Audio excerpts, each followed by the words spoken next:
Blue drink তো আমরা সবাই ট্রাই করেছি, বাট কিছু কি হয়েছিল আজ সেটাই আপনাদের সাথে শেয়ার করব। হ্যালো এভরিওয়ান, আসসালামু আলাইকুম, ওয়েলকাম টু এমস ব্লগ।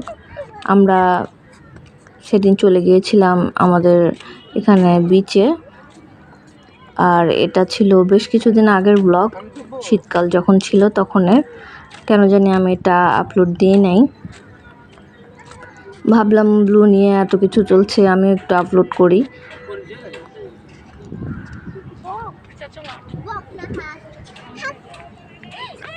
বাচ্চারা এই জায়গাটাতে আসলে খুবই এনজয় করে, আর ওয়েদারটা দেখেন কি সুন্দর। যেহেতু শীতকাল ছিল, ওয়েদারটা অনেক বেশি ভালো লাগছিল তখন। আর এখন গরমটা তো আসলে ভয়ঙ্কর, শীতকালে তো আসলে অত প্রবলেম হয় না রোদে। তো আমরা একটু আর্লি চলে গিয়েছিলাম রোদ থাকতে থাকতে, যেন একটু অনেকটা সময় পাই। চট্টগ্রাম শহরে অনেক জায়গায় আছে আসলে ঘোরাঘুরি করার, কিন্তু সব জায়গায় আজকাল যে পরিমাণ গ্যাদারিং, আসলে এত দূরেও আর যেতে ইচ্ছে করে না।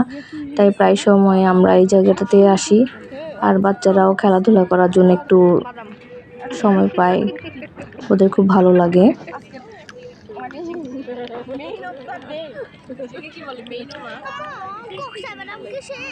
এখানে আমরা বুট বাদাম খাচ্ছিলাম, আর এখানে সবাই মিলে একটু গল্প গুজব করছিলাম।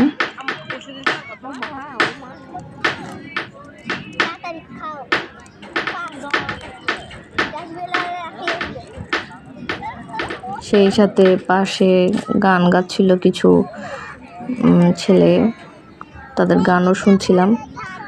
সব মিলিয়ে খুব ভালোই লাগছিল আসলে।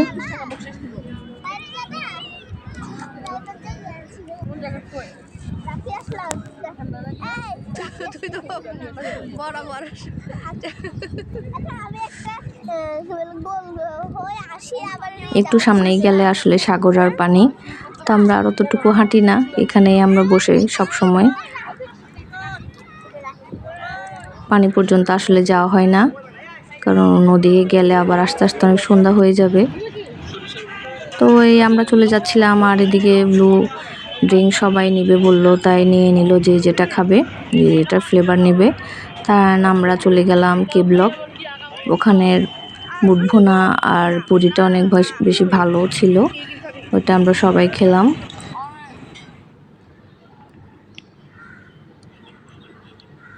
আর আমাদের কিছু শপিং ছিল, আমরা ওগুলি সেরে বাসায় চলে গিয়েছিলাম। এখানে বাচ্চাদের জন্য ফ্লেভার নিয়ে নিয়েছে, আলহামদুলিল্লাহ আমরা তো সবাই ট্রাই করেছি, কারো তেমন কিছু হয় নাই, তাই এটা সেফ বলবো। আর কেমন হয়েছে আমার ভিডিওটা সবাই জানাবেন।